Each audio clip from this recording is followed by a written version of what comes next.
দর্শক আপনারা যেমনটি দেখতে পাচ্ছেন নেতাকর্মীরা কিন্তু এখানে ভিড় করছে এবং নেত্রীর প্রতি যে ভালোবাসা এটা কিন্তু দেখানোর জন্য কিন্তু তারা এখানে আসছেন। দর্শক আমরা এখানে যারা নেতাকর্মী আসছে এবং তাদের সাথে কথা বলবো।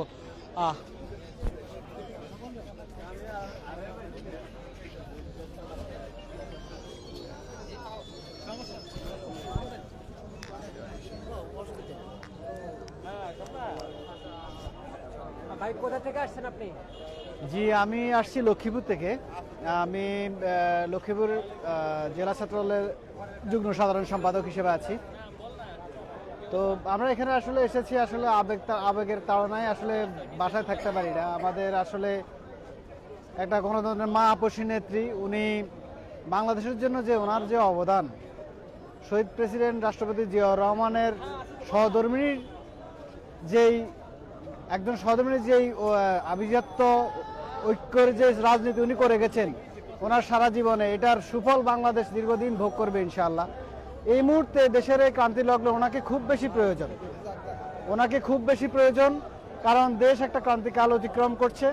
এই সময় আমাদের জাতিগতভাবে ঐক্যের খুব বেশি প্রয়োজন, আর এই ঐক্য ধরে রাখার ক্ষেত্রে ওনার আসলে কোনো বিকল্প নেই। উনি গত 17 বছর যে আন্দোলন সংগ্রাম নির্যাতন আমাদের দল তথা সমগ্র জাতি ভোগ করেছে, উনি সেই এত কষ্টের পরে ওনার এখন একটা স্থিতিশীল পরিস্থিতি সামনে আসবে, একটা আগামীর আধুনিক বাংলাদেশের উনি দেখে যাবে, একটা নতুন বাংলাদেশ উনি দেখে যাবে, এটা আমাদের আসলে সকলের প্রত্যাশা। কিন্তু এমন একটা সময় আল্লাহ তাআলার হুকুম, উনি অসুস্থ হয়ে গেছেন। আমাদের হৃদয় অত্যন্ত ভারাক্রান্ত। আল্লাহ তাআলার কাছে আমাদের শুধু একটাই চাওয়া, উনি যেন আগামীর নতুন বাংলাদেশটা উনি নিজে দেখে যেতে পারেন। আল্লাহ যেন তাকে এতটুকু হায়াত অন্তত দেন। আমাদের এর চেয়ে আসলে বেশি কিছু বলার নেই। আপনার কাছে একটা প্রশ্ন, সেটা হচ্ছে যে নেত্রীর কোন জিনিসটা আপনার হৃদয়ে এখনো গেঁথে আছে, কোন কর্মটা বা কোন জিনিসটা আপনার? ওনার সবচেয়ে যেটা আমি বলবো, আমি ব্যক্তিগতভাবে উপলব্ধি করছি, সেটা হচ্ছে ওনার দেশের প্রতি ভালোবাসা।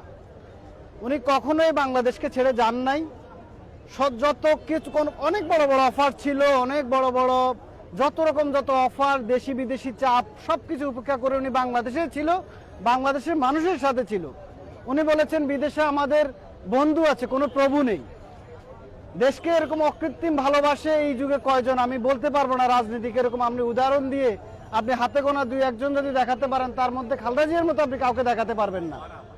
দেশকে যে অকৃত্রিম ভালোবাসা উনি দিয়ে গেছেন এবং যাচ্ছেন, এবং ওনাকে কেন্দ্র করে বাংলাদেশের যে রাজনৈতিক আবহাওয়া তৈরি হয়েছে, আল্লাহ যেন ওনাকে এতটুকু হায়াত দান করে, যেন উনি ওই আধুনিক বাংলাদেশের যে রূপকার, ওই রূপরেখা যেন উনি করে যেতে পারেন, দেখে যেতে পারেন, এটাই আমাদের সকলের প্রত্যাশা।